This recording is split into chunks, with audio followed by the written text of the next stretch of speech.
Now, speaking of security, is going to be our first conversation this morning. The rising insecurity. The Arawa Consultative Forum are raising concerns about security. In fact, they have declared Nigeria to be in a state of war. Now, do with that what you will. What do you think about that? Are we in a state of war? And that, among other issues, will be what we're discussing this morning. Our guest is already on Zoom. He's joining us from Kaduna State, Yerima Shetima, who's the convener of the Northern Stakeholder Consultative Initiative and also a senatorial aspirant for Kaduna Central for the All Progressives Congress. Mr. Yerima, thank you so much for being with us on the program. Good morning, Kayla. Good morning, Ayo. Good morning. Good morning. Yes. Are we in a state of war? Do you agree? It's not story. There are a lot of problems in other part of the country as regards to the situation as it stands today. It has always been there. It's not new. And to an extent, I must commend the Nigerian Armed Forces in recent times. They have come out all boldly and trying to put down all of this mess in recent times. So we must continue to encourage the government, encourage the Nigerian Armed Forces for doing a good job recently, and it has always been there. It's not new here. But a state of war, some people will take issue with the Arawa Consultative Forum using that phrase, a state of war. And that's what I need you to clarify for me.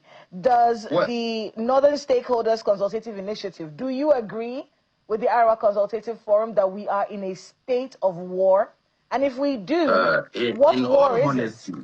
In all honesty, what is happening today is not different from what was obtained in the last few years ago. And this problem has been there for almost 15 years now. And lately, we must commend the government of the day that have put a lot of resources on ground, and work is ongoing. For us, is a war. It has always been there, but I also know that lately, there are certain pockets of attacks here and there in the northeast and northwest and some other part of the country, especially in other part of this country where we are. But the fact of the matter still remains is not story, because oftentimes when we are around the electionary period, you continue seeing things like this. It's not new to us in other part of the country for the last 15 years. So if they made mention of war, of course, we are in a war for a very long time, but we must also commend the government of the day. The government of the day has been doing wonderful. And don't forget that all of this is being inherited by the same government from the last government. Let's talk a bit about that statement you made right now, where, and it's something we've heard a lot of people say. In fact, I heard the Senate president say it recently. He said, in fact, the way he put it, he said, 2 weeks after the elections, just watch, there will be no more insecurity in the country. Almost as though he's linking the insecurity that we face in the country with the political season, says, and you've mentioned that as well, that it's heightened during the political season. Could you talk to us about that? And if that's true for you, why does that happen? The truth of the matter is that some people are cashing on this very period to heighten tensions for the fact that some of them are becoming more desperate by the day to cause more confusion so that they can find their way. And some people rely on it to also survive. So those things are always there for us. It's not new. That's the honest truth. Even though the case of the Senate president has been misquoted, I understand what happened. And the story out there was that Nigerians should be patient. We have to face this until after election before the government will address the issue. And that is what is put before the public space. And I'm sure that is not what he said. No, I don't hold any brief for him, but that's the truth. The government must have to buckle up and get this thing done. It's possible we can overcome all of these challenges, and the government would have envisaged that once we are in an electionary period like this, certainly there will be tensions and a lot of things will happen. So, but I have no doubt in my mind, we shall overcome all of this challenge. Well, you said that the government needs to sit up. You're in the north. And do more. And do more. They are doing it, but they need to do more. Where is the ball being dropped, in your view? What isn't being addressed, in your view, that has allowed this war that you said has gone on for so long to continue, in your view? What is not being done? The government must have a political will to address the issue, must be very determined to address one of these, this quagmire we find ourselves, until we begin to look at those who are even the sponsors of these things and bring them to book. And the government must be very decisive. Anybody who is found wanting, nobody should be allowed to go unpunished. People must face people must take responsibility. That's just it. So for me, it's not new to us here in northern part of the country, but I knew certainly with the arrangement ongoing under Bola Ahmed Tinubu, I strongly believe that something will be done drastically very, very soon. And I believe so. We've been seeing a lot of terrorists being, well, alleged terrorists, going through trial and all of that. There have been criticisms about what we're looking at when it comes to the people that have been arrested for terrorism in the country. It feels like it's the small boys. Where are the major sponsors? Well, the federal government took their time to release a list of sponsors. On this program, we talked about the list. Kudos for releasing the list of terrorism sponsors, but we don't know who they are. As you wrote their names, I said, personally, I wish there were pictures attached to the people who were these terrorism financiers. What's your take on that list of terrorism financiers that was released by the government? And do you think that maybe they should have released pictures on those names so that we'll know exactly who the government is looking at when it comes to terrorism financing? Well, this is the area where I'm talking about the determination on the part of the government to do it and come out all out to address this issue because it's a major threat to our national security. I wonder why they will continue hiding the faces of these characters and at the same time they are not being brought to book. I wonder whose interest is that. And that's why I'm talking about the determinations. Somebody somewhere must take responsibility. Somebody somewhere must damn all the consequences and bring those characters to book. By so doing, I assume and I believe strongly it will bring down this issue drastically. They should be dealt with decisively. Nobody is above the law, no matter how highly placed anybody is. So I'm of the view that the government must be determined. There's nothing to worry. There's nothing to fear. They should be brought to book if the government really meant well. It has always been the same story here and there. So person is involved, who have not seen anybody being dealt with. And those are the names already before the public space. So we should unmask their faces, and the government must be all out to deal with them. Nobody's above the law. So I'm of the view that the government must be very decisive. Unmasking the faces on those lists of names that we're looking at on TV right now, designated terror financiers. So we can move this war to the next level. But just so we can get an idea of what the Arawa Consultative Forum is saying, so number one, they're saying that Nigeria is in a state of all-out war. All right, so let's be clear on that. They're saying insecurity has escalated beyond routine governance into a full war, threatening Nigeria's continued existence as a nation. And they're talking about the scale and the spread of violence as well. These are the major concerns highlighted by the Arawa Consultative Forum. Insurgency in the Northeast, banditry, mass kidnapping across Northwest and North Central, persistent intercommunal clashes, violent herder-farmer clashes. And of course, there's a human cost. Hundreds of thousands killed or displaced in Borno, Plateau, Niger, Kwara, and other states. A large number of armed forces personnel dead, including very senior military officers. Families shattered, livelihoods destroyed, entire generations traumatized. And then there's the economic collapse that is linked to insecurity. The agriculture in the north is severely under threat, and you're in Kaduna State. I remember that whole belt. There's a belt between Kaduna and Plateau, and I'll never forget it. It used to smell like ginger because the ginger farming was a mainstay in those communities. The conversations we're hearing right now is that those farms are not being cultivated. Not a lot of people have the confidence to go back into farming, and we are a farm nation. And then, of course, there's the supply chains that have been disrupted, worsening the inflation that we're dealing with as a country. Rural communities collapsing. The longer this crisis persists, the more expensive it becomes to fix. And they're saying government priorities are wrong, and that's where I'm coming to you.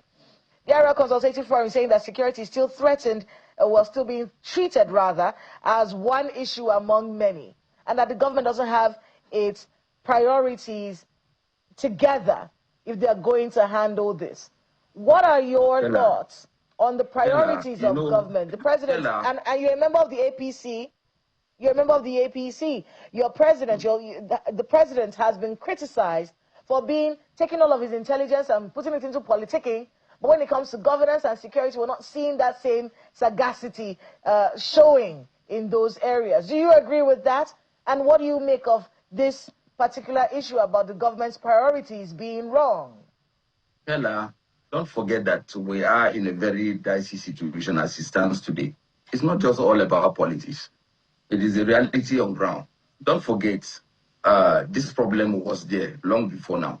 And also, you don't expect the present administration in less than 3 years to just perform a miracle, or in 3 years to make a miracle of a problem that has been there for over time. We had opportunity where we have one of our own here as a president from Northwest here, who has also done his own part of the job. He hasn't rounded up. He left with the same problem on ground. And don't forget, this is part of the gimmicks oftentimes come to the fore when there are elections around the corner. Don't forget, this was the same gimmicks that was applied to send Jonathan away in power. And this was the same script being played. You know, we are quick to forget things.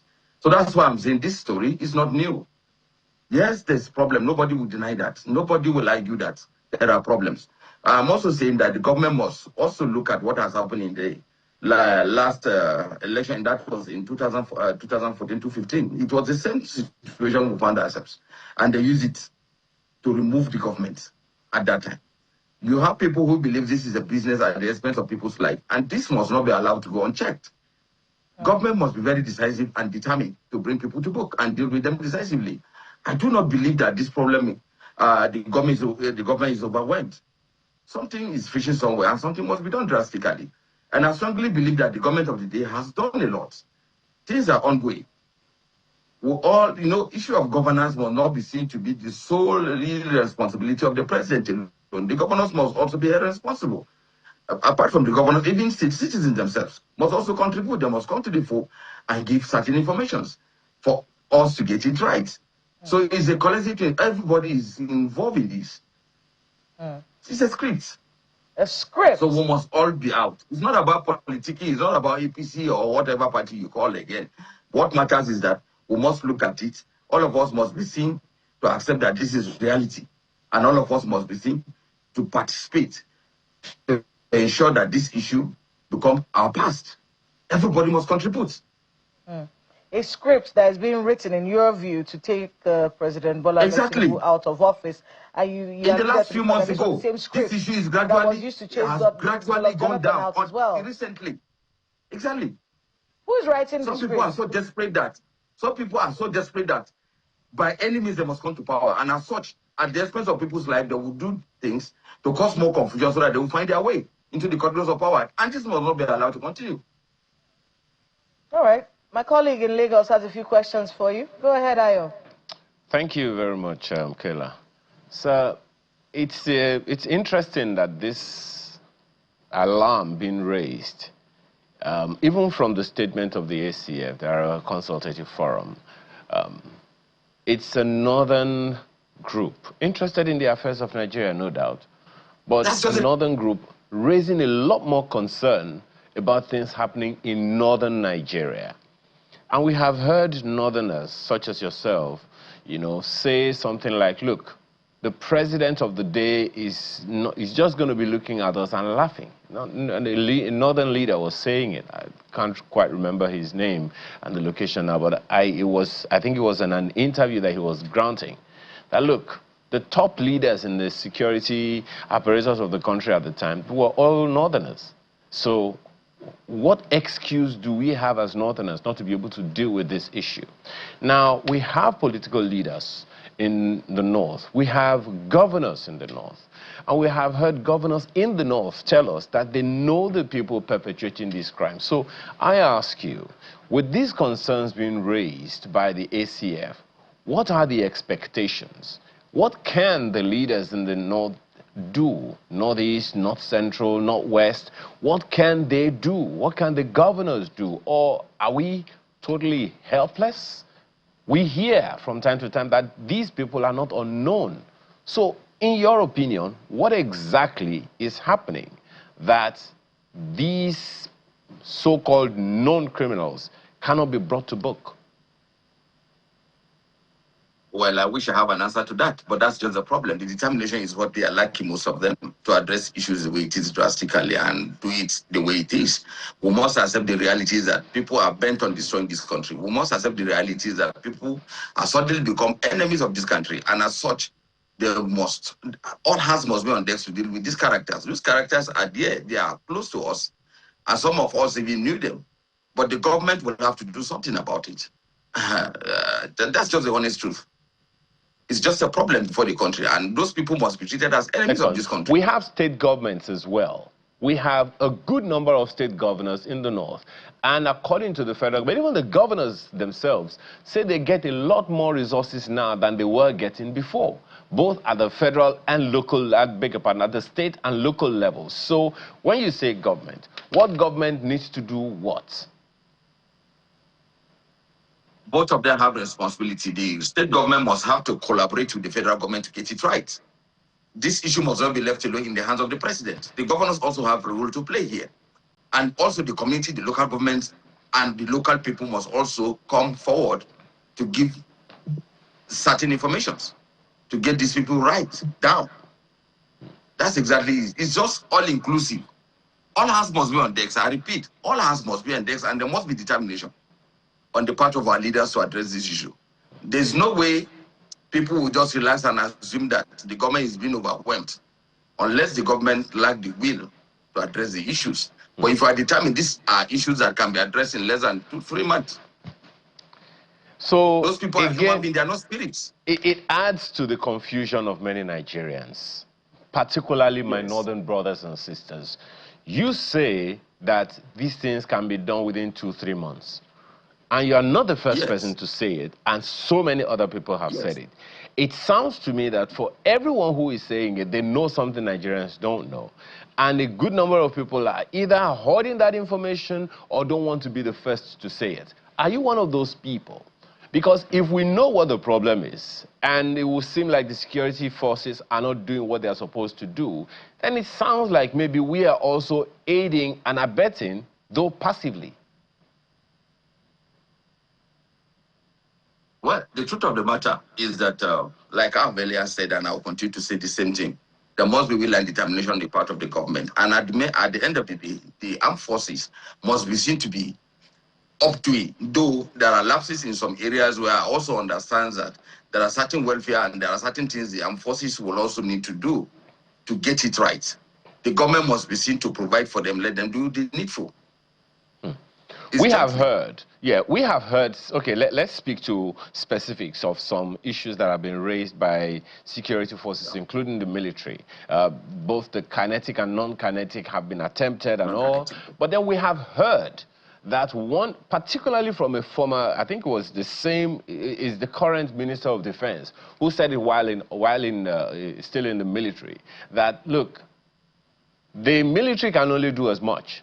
But social issues such as unemployment, poverty, lack of jobs and all of those things, the absence of social security for people, they are things that foment the activities of the criminals in these areas.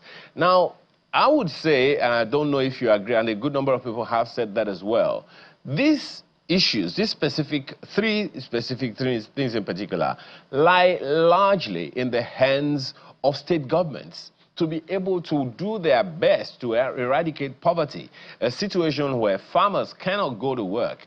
We can't say that's the federal government. We have local authorities. Back in time, local authorities did a lot in these. So it would sound like maybe the state governments themselves aren't doing what they're supposed to do. In your opinion, if we are going to deal with poverty at the state level, and we're going to deal with unemployment, and we're going to deal with a lack of social security protection for the people, what do state governments need to do? Please be specific. It's exactly what I was talking about, that it has to be jointly, it's all inclusive. The federal has a role to play, but don't forget, you also say it, that the kind of money that comes even to the state in recent time has never been experienced in recent times. They see a lot of money in their hands, so it means they have to take responsibility. They have to do right, because I just can't imagine that the kind of money these state governments get in their allocations, and yet we still have this challenge of issue of unemployment, issue of poverty. Our farmers can no longer go to farms and so on and so forth. It's crazy. It's really crazy. So for me, I'm of the view that everybody must take responsibility. Not only the president, but also the governors must also be seen to also compound our problems. How would you respond to those who think that Northerners are playing to the gallery when you come on air, you tell us there is a problem, you tell us something needs to be done, and we are not sure exactly what you're saying? How do you mean? For instance, we have asked now, how do you expect state governments, as a Northerner, as someone who has interest in these issues, and who has also suffered something, well, because when you hear that people in your environment are dying or are being killed or are being attacked, something unsettles inside you. So in the area of eradication of poverty, specifically, what are the things you would expect any state governments to do? Under these circumstances where we're already into a major threat of issue of poverty ravaging our people, where there's unemployment, of course, you also will agree with me, issue of insecurity is inevitable. So the government must also go down, get to the people. Local government must be fronting so that people can begin to work. Then also the communities themselves will have to come to the fore and do the needful by sharing certain information to the armed forces, the security agencies, so that at the end of the day, this issue can be brought down. It is possible. Don't forget, a few months ago, we have come to almost ending of this issue. Until recently, when we're already approaching the electionary period, is when you begin to see all of these things coming up. Are you saying that this is also, are you saying that some of these things are political? They are very much political. I can tell you that. I can tell you that they are very much political, because we have certain class of people in the country who believes that they must come to power by any means, by any way, and this must not be allowed to go unchecked. This was the same script that was played in 2013, 2014, that crashed down Jonathan government. And I hope our leaders, present leaders, must also realize the implication of what is going on. All right, now you said something now. You talked about giving information to security agencies.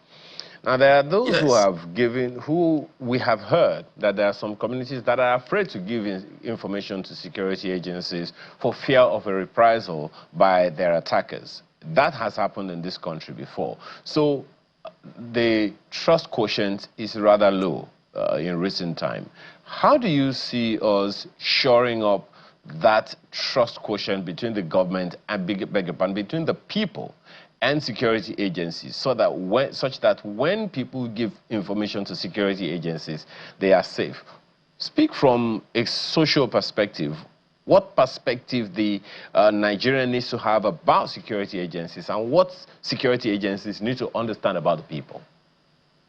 This is where the issue of decentralizing the security forces become very, very important, very fundamental.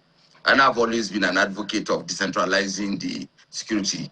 To say that, of course, in recent time, we have seen the government also working towards what we expected as regards to the issue of community policing, or call it state policing.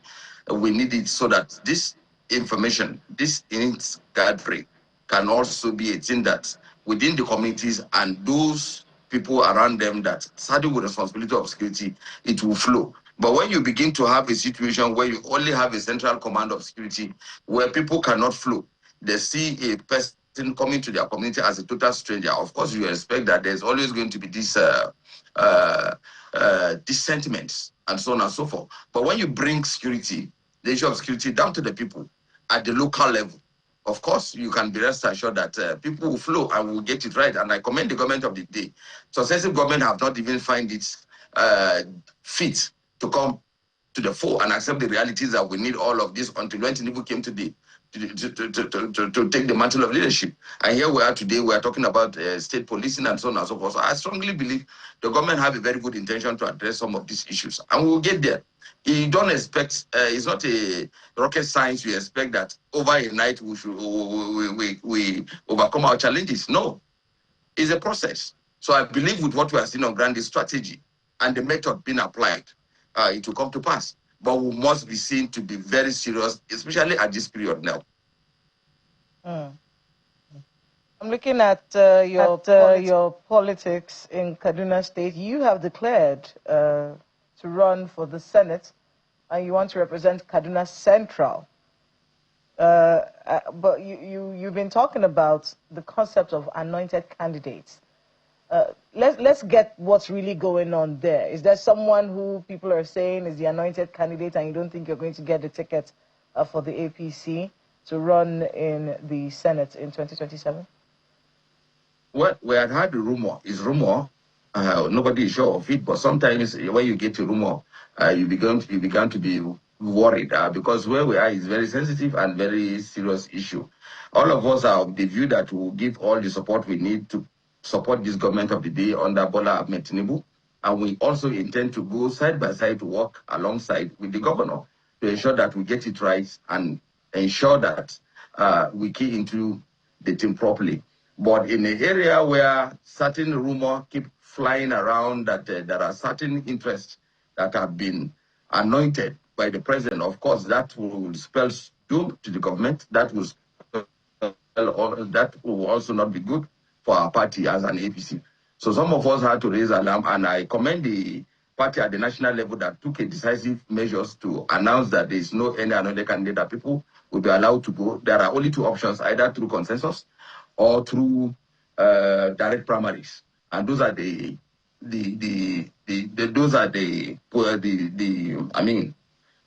by law, those are the identifies means of going about the processes of the primaries. So for me, I am glad to hear from the national body of the party, and we are glad to hear from the state, and I think this must always be seen to be in uniform all over the country. By so doing, I think we have no cause to get worried, and it will be very massively we'll get it right. But when we began to assume that some people are more better than others in the party and begin to force people at the expense of collective interest of the people without allowing the popular candidate to emerge, of course, you can be rest assured the implication is that the party will become very unpopular, and even the president will find it very tough to survive. And that's our fear. So we raise the alarm not because we are targeting any individual, but we raise the alarm because we believe strongly that is not the situation. And only a few days ago also, the Kaduna State chapter of the APC also came up with a strong statement, and we are comfortable with that, and people should be allowed to go and exercise their rights. If they are defeated, final good, they will go home peacefully without any problem, and they will ensure they support whoever emerges when it is transparent, when it's clear and very transparent processes. So I'm of the view that people should be allowed, not only in Kaduna and every part of the country, everybody must be allowed to exercise his rights by coming out. Yeah, Mr. Shetima, what you're saying right now, as we wrap up, is lending to the conversation where a lot of you who are members of the APC, there are people who've been saying you're not as comfortable as you look. You're not as happy as you present yourself. Some people have said that many of you in the APC, hold on a second, are dealing with the fact that their national interests, they are going to be clashing with your personal interests. There's also the fact that your ranks have swollen. So you have a lot of interest inside your party. That was the fear. People thought that a lot of people like yourself will be swallowed up in these swollen ranks. And how will the party be able to cater for you, the new entrants, the national interest? Are you comfortable with the party right now? I am comfortable. Kella, you see, sometimes when you perceive certain things that may likely not go well, there's nothing wrong in raising alarm so that the leaders will also look into the matters seriously. Don't forget that the president himself is a product of struggle, is a pro-democrat. Don't forget my governor also is a pro-democrat, and all of them believe so much in democracy. And of course, I know anything they will do within their reach to strengthen our institutions democratically, they will do it. So I have no doubt in my mind they will do justice to it. And I thank God I was even with my governor yesterday, and we have an extensive discussions as regards to this issue. And he assured me of free and fair processes that will lead us to the primaries without having any anointed candidate. And I believe in him seriously. He's one guy I'm so proud of as my governor, and I believe in his words. So we look forward to that day. I will do all we can to ensure that we support the government of the day, we support the president to get it right. All right. Convener, Northern Stakeholders Consultative Initiative, senatorial aspirant, Kaduna Central under the APC, Mr. Yerima Shettima. Thank you so much for being with us on the program. Thank you, Kela Megwa. Thank you, Ayo. God bless you all. We're going to short break, and when we come back, we've got quite a lot of things to talk about. The state of our nation, the ADC, the PDP, the INEC chairman, the accountability question. Laulu Akonde joins us next. Please stay with us.